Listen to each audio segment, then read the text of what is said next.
like that. Another thing is you could get low iron or low B12. And so we know how to manage that. One, if you get an upset stomach or this pain or get symptoms of an ulcer, call us and we'll give you anti-ulcer medicine.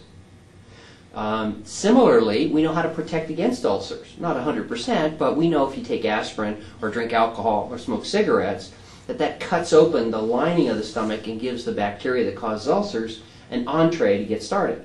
So we tell you, hey, don't take aspirin, don't drink alcohol, don't smoke cigarettes. And then we know that there's some good things you can eat, like yogurt, that helps protect the lining of the stomach.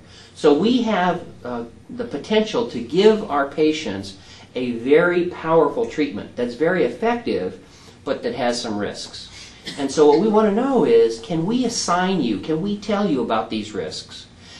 And for the rest of your life, do we have a reasonable chance that you'll follow our instructions? And so the pre-op process, we give you some assignments. Okay? And those people who pass those assignments, we feel like have a reasonable chance of being people that can follow those instructions for the rest of their lives. And we talked about it. We hope that this is a fair trade-off. That by taking away your ability to drink alcohol and smoke cigarettes and things like that, that in return we can get rid of diabetes. We can get rid of, we can improve diabetes. We can improve sleep apnea and high blood pressure and high cholesterol, and maybe protect you from some of the terrible complications of those illnesses, like heart attack and stroke and death. But it is a trade-off. It's not just a free lunch. You can't have the MGB and say, oh, now I'm normal, because you're really not. And those people who have trouble with that, following our advice, can get in trouble. And so what we tell you is, please follow our advice. And we hope it's not too demanding, but if you don't follow our advice, you face a higher risk of these kinds of problems. And so I'll tell another story. I got a phone call from a patient of mine who was in an Atlanta hospital emergency department. It was this January a year ago. And he had belly pain, and the doctor who was seeing him found that he had a perforated ulcer from his MGB. And so we talked to him, he got his surgery, got fixed, and about 2 weeks later his sister called, who's also a patient of mine, and said, you know, I am terribly frightened about this terrible complication, and I want to talk to you. And I said, well, I understand completely. It's awful. You know, this is scary and frightening and serious. And she said, you know, by the way, I do need to tell you something. I said, okay, what's that?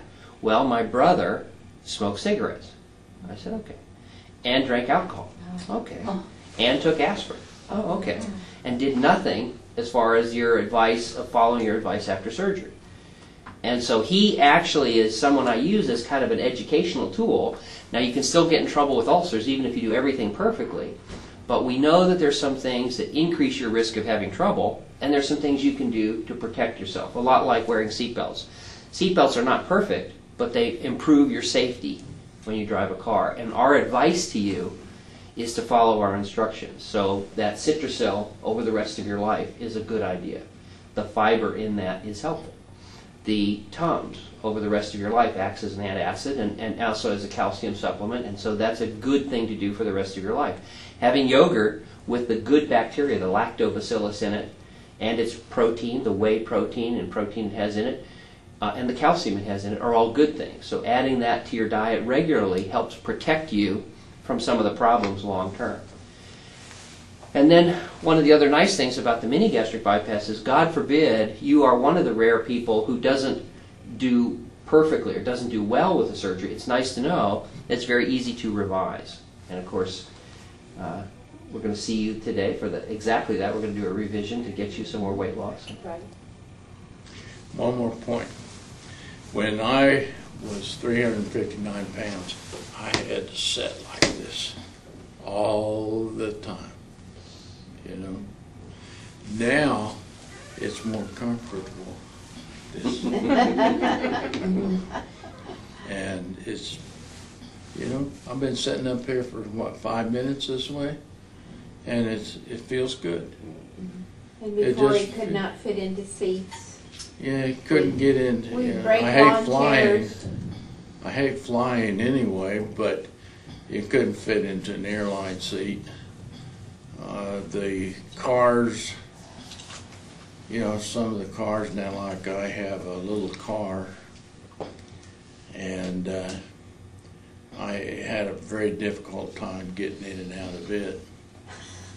And we made a movie of him getting in and out of the Viper. It was terrible. Well, Viper's hard to get into for anybody, isn't it? well, It's not a lot easier me. now. No, okay. Not now. right. I put 40,000 miles on that thing in the last Really? couple of years. Oh, that's great. So, Questions? Anybody want to ask about what the distant future of a mini gastric bypass is like? but I thought it was fantastic, All right. and it really sold me. Thank you very much. Well, that was great.